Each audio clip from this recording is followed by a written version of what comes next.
Welcome to Grand Prairie Update. I'm Don Johnson. And I'm Terry Briggs. Here's what's happening in your city.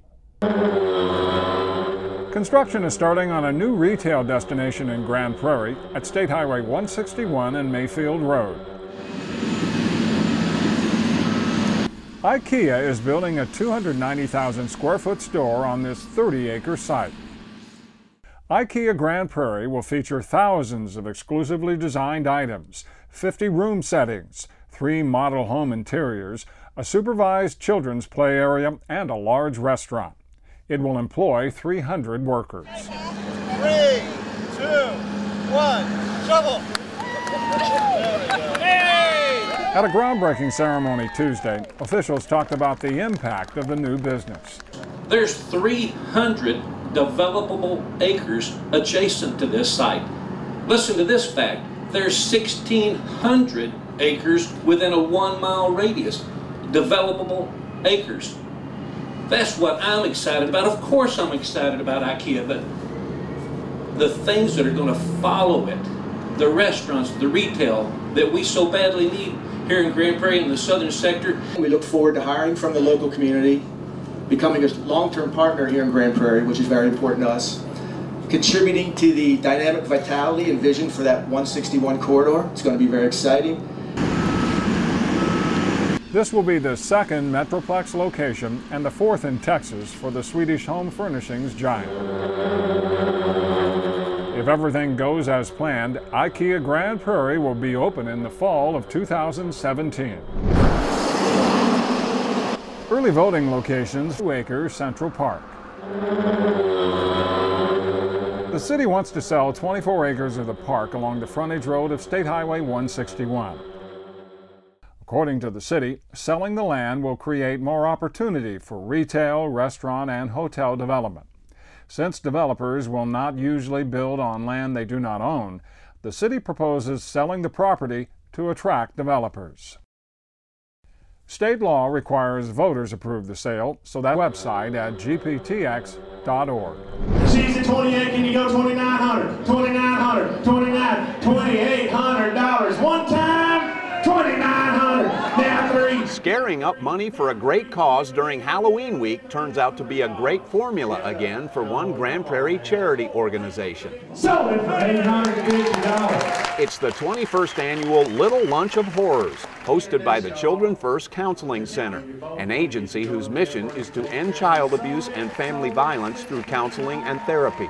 The popular annual fundraiser enlists the help of celebrity servers in full Halloween mode and also includes a buffet meal, drawings for prizes, and an auction that all help to raise tens of thousands of dollars.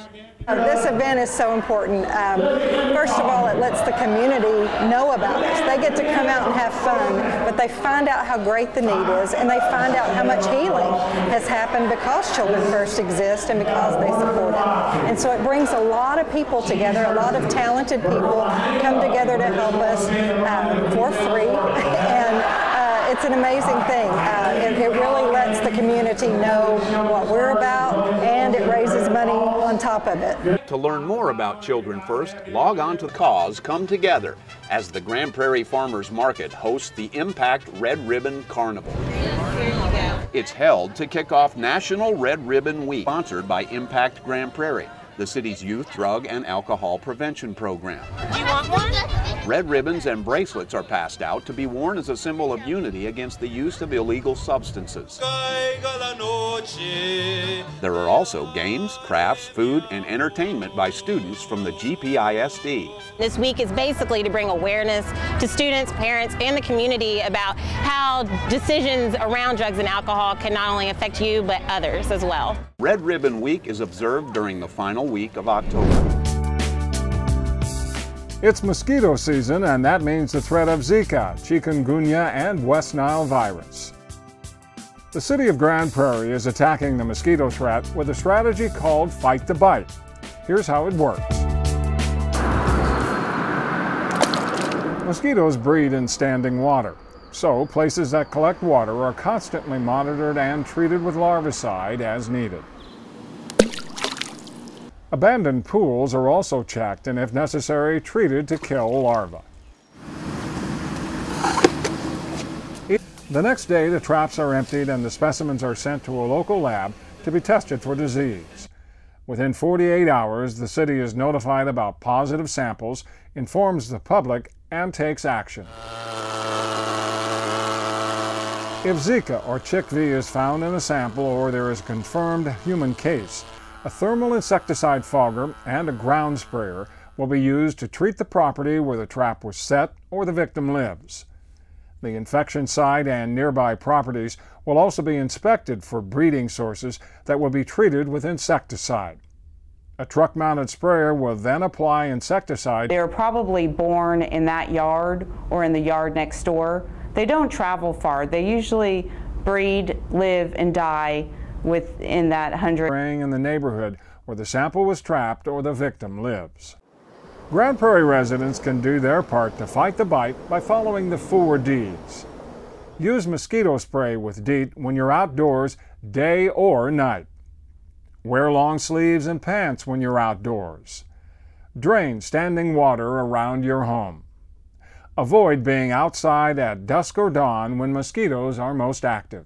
People just need to get into the habit of spraying mosquito repellents every time they leave the house, because we have the biters at dusk and dawn, but we also have the 80s who make sure that they spray every time they leave the house. You can find more information about the city's mosquito strategy online at gptx.org/fightthebite. That's it for this edition of Grand Prairie Update. Hope you'll join us again next time.